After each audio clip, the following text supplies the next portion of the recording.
નમસ્કાર વિદ્યાર્થી મિત્રો, એસએસની અંદર પ્રકરણ 4નો અભ્યાસ આપણે ચાલુ છે, જેનું નામ છે ભારતનો સાહિત્યિક વારસો. તો અગાઉના લેક્ચરની અંદર આપણે અભ્યાસ કર્યો હતો. ભારતના વિદ્વાનોએ કે પ્રાચીન સાહિત્યના બે ભાગ પાડ્યા છે, જેમ કે વૈદિક સાહિત્ય અને બીજું હતું પ્રશિષ્ટ સાહિત્ય. એ ઉપરાંત ભાષા અને સાહિત્ય વિશે અભ્યાસ કર્યો. પછી આપણે પ્રાચીન ભારતીય સાહિત્યનો અભ્યાસ કર્યો, જેની અંદર વેદોનો અર્થ અને વેદોના પ્રકાર વિશે અભ્યાસ કર્યો. અત્યારે હવે આપણે આગળ વધીએ. એમાં જોવાનું છે બ્રાહ્મણ ગ્રંથો. તો વેદોના મંત્રોનો અર્થ સમજવા માટે તેના પર પદ સ્વરૂપમાં રચાયેલી ટીકાઓનો બ્રાહ્મણ ગ્રંથોમાં સમાવેશ થાય છે. એટલે કહે છે કે વેદોના અંદર જે મંત્રો આપેલા છે એ મંત્રનો કે અર્થ સમજવો પેલો હોય તો આપણે બ્રાહ્મણ ગ્રંથનો અભ્યાસ કરવો પડે. એની અંદર એની સમજૂતી આપેલી છે, અને એ પણ કયા સ્વરૂપની અંદર? પદ સ્વરૂપની અંદર.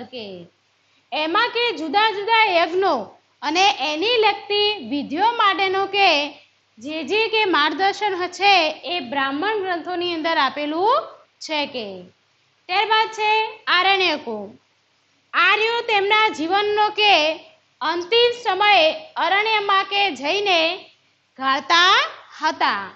અરણ્ય એટલે કે વન.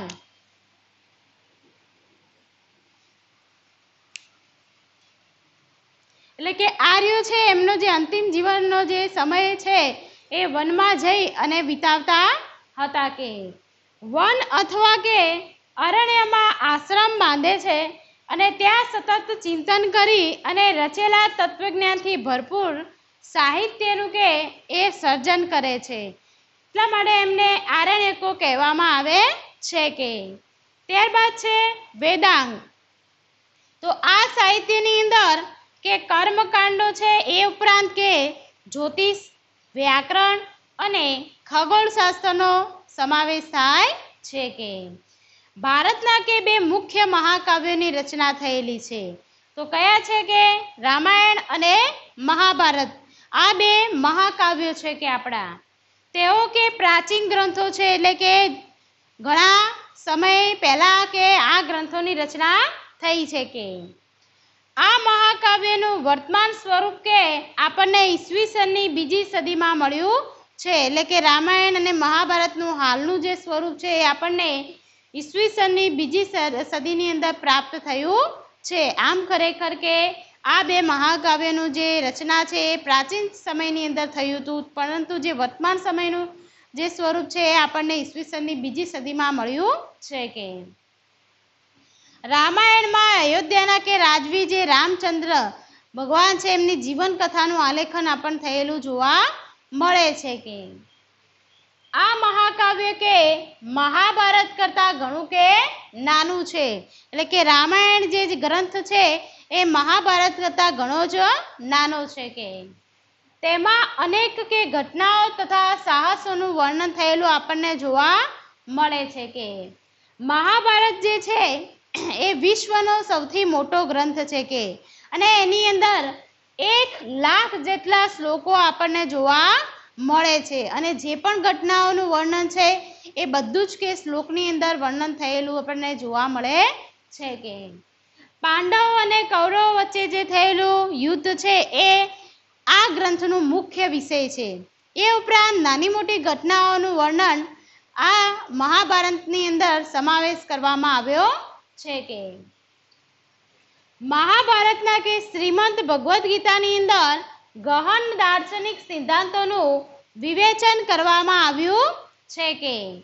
તેની અંદર મોક્ષ પ્રાપ્તિના 3 માર્ગો પણ દર્શાવવામાં આવ્યા છે, જેમાં છે જ્ઞાન, કર્મ અને ભક્તિ. જે આ આપણે મોક્ષ પ્રાપ્તિના 3 માર્ગો છે જે મહાભારતની અંદર દર્શાવવામાં આવ્યું છે. રામાયણ અને મહાભારત બંને મહાકાવ્યોએ સદીઓ સુધી કે કરોડો લોકોના જે વિચારો અને સાહિત્યનું સર્જન પર ઘણો બધો પ્રભાવ પાડ્યો છે. આના ઉપરથી કે લોકોના જીવનમાં ઘણો બધો પરિવર્તન આપણને થયેલું જોવા મળે છે.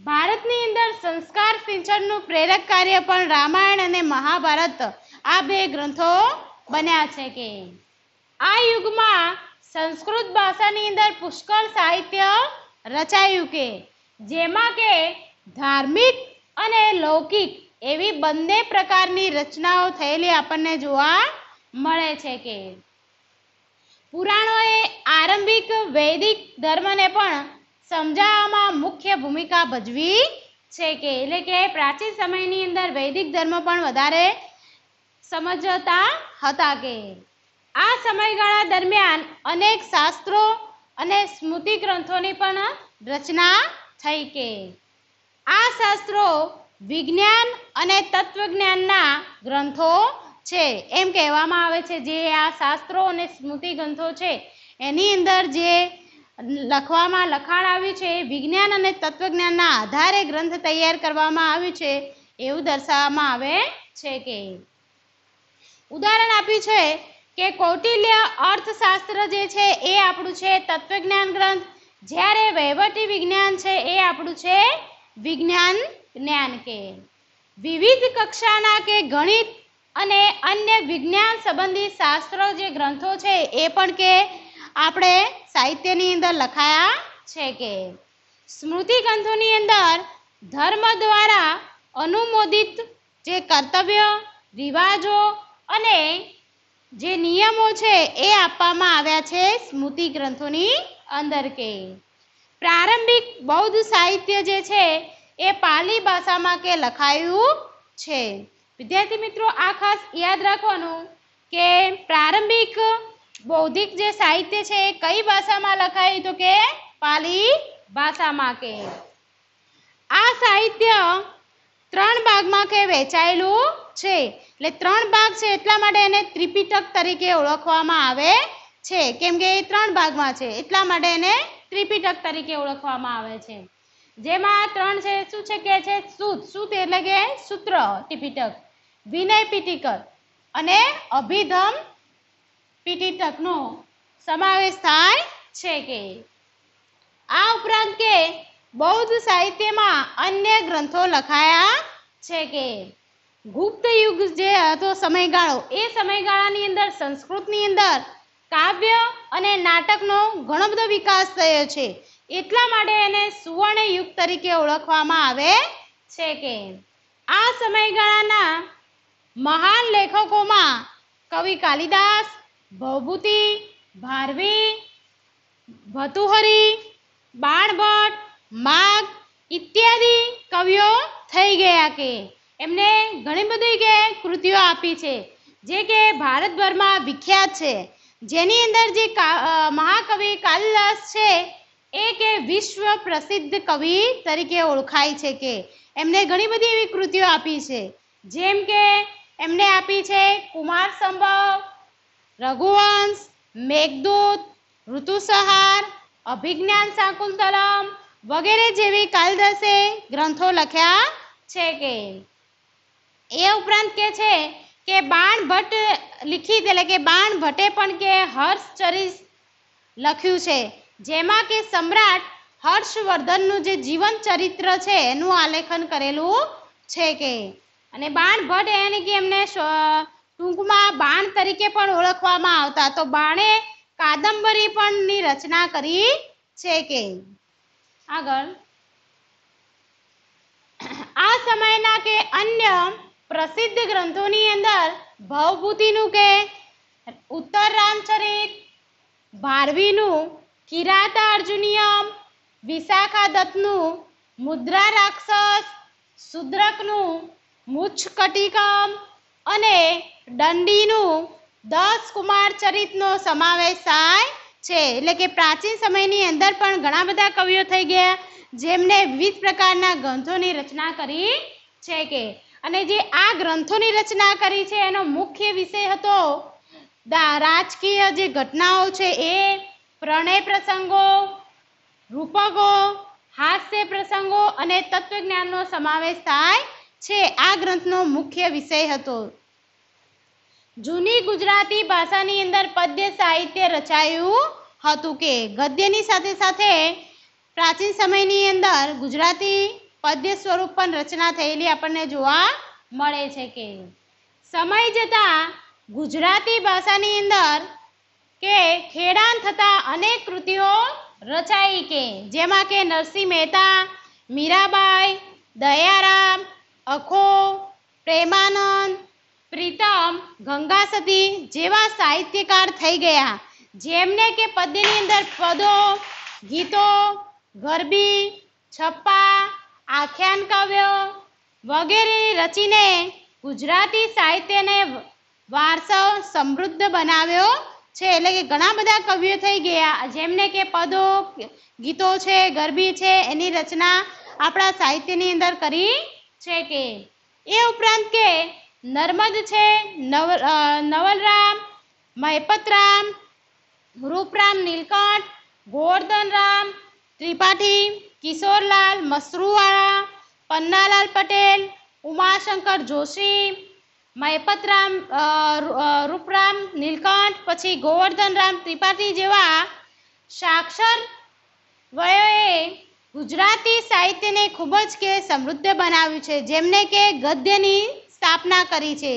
જ્યારે આપણે આગળ જોયું કે જે નરસિંહ મહેતા છે, મીરાબાઈ છે, દયારામ છે, પ્રેમાનંદ એ બધા કવિઓ છે એ કવિઓએ પદ્યની રચના કરી છે. જ્યારે કે આ નર્મદ છે, પન્નાલાલ પટેલ છે, ઉમાશંકર વગેરે જે લેખકો થઈ ગયા છે એમને ગદ્ય સાહિત્યની રચના કરી છે કે તમિલ કે તેલુગુ, કન્નડ અને મલયાલમ નામની 4 દ્રવિડ ભાષાઓની કે સાહિત્યની અંદર રચના કરી છે.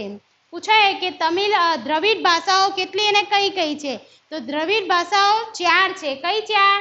તો તમિલ, તેલુગુ, કન્નડ અને મલયાલમ આ 4 દ્રવિડ ભાષાઓ છે કે જે કે સૌથી જૂની ભાષા કોને ગણવામાં આવે છે કે તમિલને સૌથી જૂની ભાષા કહેવામાં આવે છે કે તેનું સાહિત્ય કે ઈસવીસનના આરંભ જેટલું કે જૂનું છે કે ઈસવીસનના આરંભ એટલે કે ઈસવીસનની શરૂઆત થઈ ત્યારથી જ એટલે કે એ સમયનું જૂનું એટલા સમયથી કે આ તમિલ ભાષાની શરૂઆત છે કે ભારતની કે પ્રચલિત પરંપરા અનુસાર કે 3 સંગમોનું આયોજન થયેલું આપણને જોવા મળે છે કે જેમાં કે અનેક સંતો અને કવિઓએ પોતાની રચનાઓ તૈયાર કરી છે. સંગમ સાહિત્યના અનેક વિષયો છે જેમ કે રાજનીતિ, યુદ્ધ, પ્રેમ પ્રસંગ વગેરે આ સાહિત્યનો પ્રસિદ્ધ ગ્રંથ છે. જેમાં કે એતુ થોકઈ જે છે આપણો 8 કાવ્યનો સંગ્રહ છે. પછી તોલ્કાપિયમ જે વ્યાકરણ ગ્રંથનો સંગમ છે અને જે પથ્થુપાતુ જે 10 ગીતોનો સંગમ છે કે આ પૈકીના એક કવિ તિરુવલ્લરે વિખ્યાત ગ્રંથ એમને કુરલ નામનો ગ્રંથની રચના કરી છે કે આ કાવ્ય ગ્રંથમાં જીવનના અનેક પાસાઓનું કે વિવેચન કરેલું છે કે જીવનને લગતી બધી બાબતોનું અહીંયા વર્ણન આ ગ્રંથની અંદર કર્યું છે કે શીતલ પ્રતિકારમ અને મણિમેખલાઈ પ્રારંભિક કે તમિલ સાહિત્યના વિખ્યાત ગ્રંથો છે. એટલે કે તમિલ ભાષાના ગ્રંથ કયા છે? તો કે આ 2 છે પ્રાચીન સમયના તમિલના શિલ્પકારમ અને મણિમેખલાઈ આ 2 ગ્રંથ છે તમિલ ભાષાના ગ્રંથ છે કે તો વિદ્યાર્થી મિત્રો આજે આપણે આટલા સુધી રાખીશું. આમાં તમારે જે મુદ્દા લખેલા છે એ નોટબુકમાં નોંધી લેવાનું. પછી આના પછીના લેક્ચરમાં આપણે આગળ વધીશું. જય હિન્દ.